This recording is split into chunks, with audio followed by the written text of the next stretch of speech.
Good day and welcome back to another DB Legends video. In this video we're going to be taking a look at whether you should summon or who you should summon for out of Goku and Vegeta. Now it's very important to take note that both 7th anniversary units are incredibly good, and on top of that as well, please be aware that we are going to get a part 2 with 2 more Legends Limited and very likely a part 3 with an Ultra, potentially 2, who knows, hopefully. But basically, we're going to get a few more units throughout the celebration. Now, in terms of the banners, both of these banners feature a lot of Legends Limited characters, a lot of current Legends Limited characters.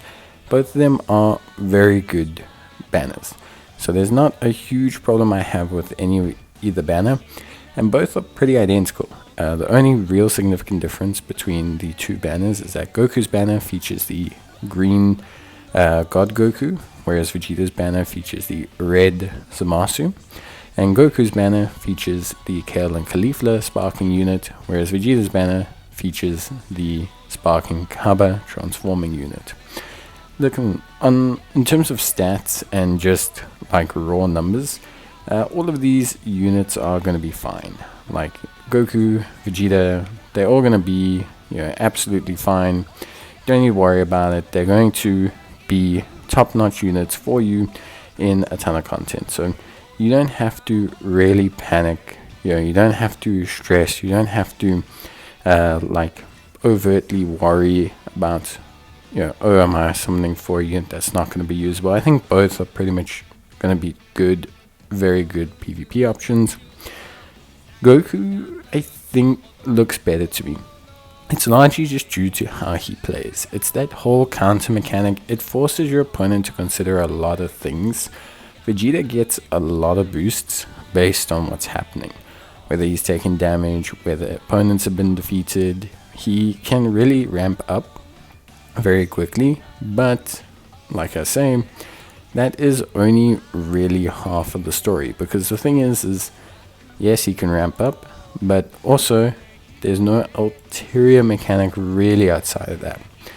Goku, on the other hand, he has his whole kind of spiel with that whole counter mechanic, and it's really just something that is quite difficult to still play around. It's not really something that's fun to play around, actually. It's really, really lame to play around. So when you have units that do have those mechanics, they can really just make your opponent second guess things. Vegeta feels like a very powerful ramping unit, but outside of that, there isn't specifically something I think he does. It's going to make your opponent kind of second guess things. Now, all in all, both are very good. So you should choose based on which one you like the most. And both lead very similar Z-Boost categories. Both are affected very similarly by Z-Boost categories.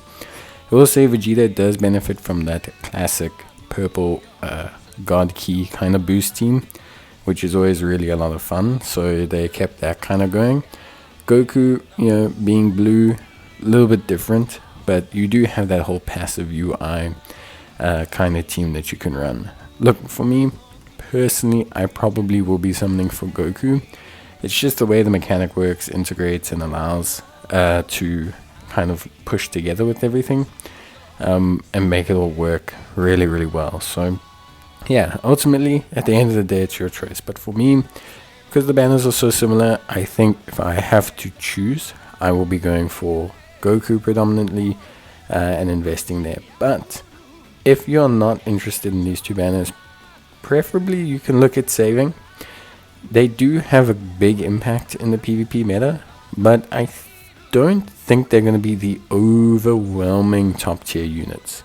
I think they are good enough to be that, but I think you will see a lot of them, but I think you can still see the Diamond team and things like that staying preference. So if you can hold on and see what part 2 brings, you can maybe wait.